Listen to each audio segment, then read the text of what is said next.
औज़ुबिल्लाहिमिनश्शैतानिर्रजीम बिस्मिल्लाहिर्रहमानिर्रहीम। आज हम पढ़ने जा रहे हैं chemistry class first year chapter 2 atomic structure और उसमें हम लोग पढ़ने लगे हैं, बल्कि आज हम सॉल्व करेंगे concept assessment 2.4 and concept assessment 2.5।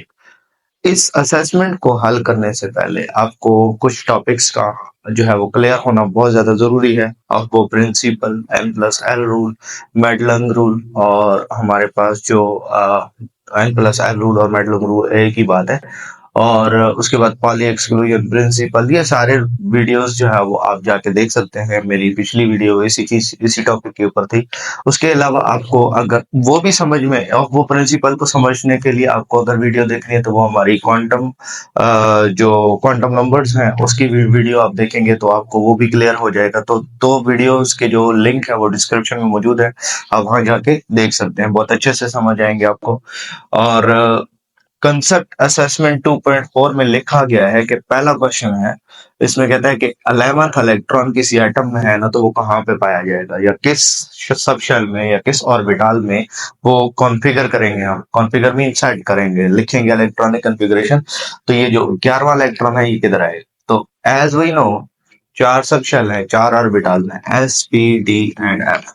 S में मैक्सिमम 2 इलेक्ट्रॉन आ सकते हैं, पी में 6 आ सकते हैं, डी में 10 आ सकते हैं, एफ में 14 इलेक्ट्रॉन आ सकते हैं। तो इलेक्ट्रॉनिक कॉन्फ़िगरेशन जो प्रोसेस ऑफ फिलिंग है वो हम इस तरीके से लिखते हैं। ये मैंने थोड़ी सी लिखी है, सारी नहीं लिखी। इसमें जितनी हमारे 11 इलेक्ट्रॉन के लिए है ना, मैंने उतनी लिखी है। तो 11 इलेक्ट्रॉन हैं, तो उसमें से दो जो हैं वो किधर आ जाएंगे? 1s में।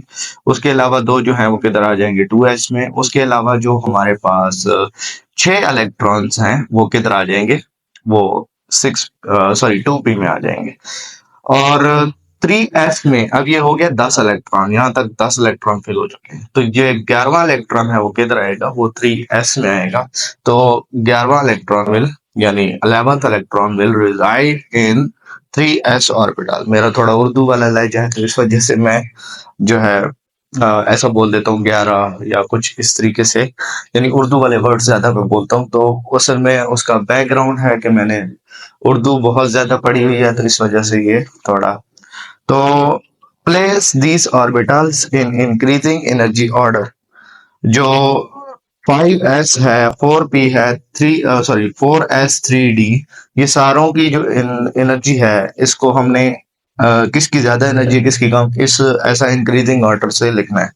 तो first calculate the N+L value for each of the following orbital. कि ये जो ऑर्बिटल हैं इनके लिए N+L रूल की वैल्यू सबसे पहले फाइंड आउट करेंगे। तो 5 हमारे पास क्या होता है? ये प्रिंसिपल क्वांटम नंबर यानी n होता है। s बेसिकली ये l की वैल्यू होती है। l की वैल्यू हमारे पास क्या होगी? s के लिए वो 0 होगी। p के लिए हमारे पास क्या होती है?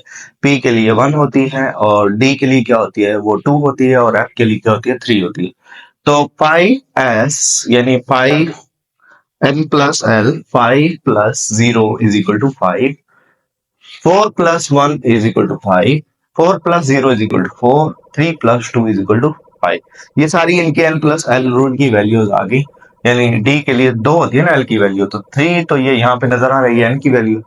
तो हमारे पास अगर आपको N और L की समझ नहीं आ रही कि हमारे पास N क्या होता है, L क्या होता है, तो इसके लिए आपको प्रिंसिपल क्वांटम नंबर्स को समझना होगा।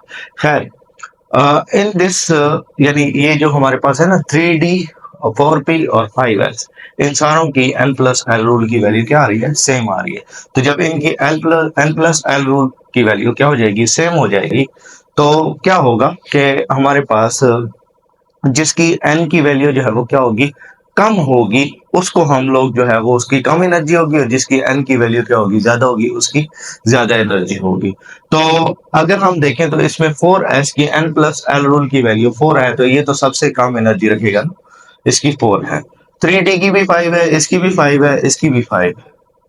तो अब हम क्या करेंगे? 3d की यानी 3d की n की वैल्यू क्या है? 3, और 4p की n की वैल्यू क्या है? 4। तो 5s की n की वैल्यू क्या है 5, तो इस वजह से इसकी कम एनर्जी होगी, इसकी ज्यादा होगी। इसकी मैंने आपको कहा कि जब n की वैल्यू, जब हम n प्लस एल रूल में n प्लस एल की वैल्यू क्या हो जाए, सेम हो जाए दो ऑर्बिटल्स के लिए, तो फिर n की वैल्यू को कंसीडर किया जाता है। जिसकी n की वैल्यू ज्यादा होगी वो ज्यादा एनर्जी रखेगा, और जिसकी n की वैल्यू कम होगी वो कम एनर्जी रखेगा। कंसेप्ट असेसमेंट 2.5, इसमें दो दो ऑर्बिटल्स दिए हुए हैं, उनमें पूछा गया है कि किसकी एनर्जी ज्यादा होगी, किसकी कम होगी। तो अगेन हम लोग क्या करेंगे, यानी 5p और 6p के लिए हम लोग n प्लस एल रूल की वैल्यू फाइंड आउट करेंगे। n प्लस एल रूल के लिए 5f की वैल्यू l की क्या होती है, 3 होती है। 5 is the value of n, 5 plus 3 is equal to 8। इसकी 8 आई है, 6p की क्या आई है, 7 आई है, तो इसी वजह से 5f जो है वो ग्रेटर होगा एनर्जी में 6p से। 5s को देखें, फिर 5s के लिए 5 वैल्यू होगी, यानी n प्लस एल रूल की 4d के लिए 6 होगी, तो 4d की एनर्जी जो है वो ज्यादा होगी 5s से, यानी 4d ग्रेटर एनर्जी रखेगा और बाद में फिल होगा, और 5s जो है वो पहले फिल हो जाएगा। Thank you so much.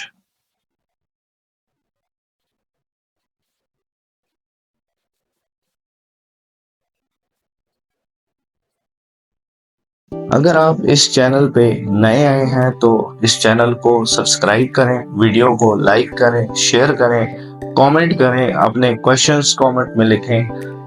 जो भी आपका क्वेश्चन है तो वो आप कमेंट में लिख के पूछ सकते हैं। Thank you so much.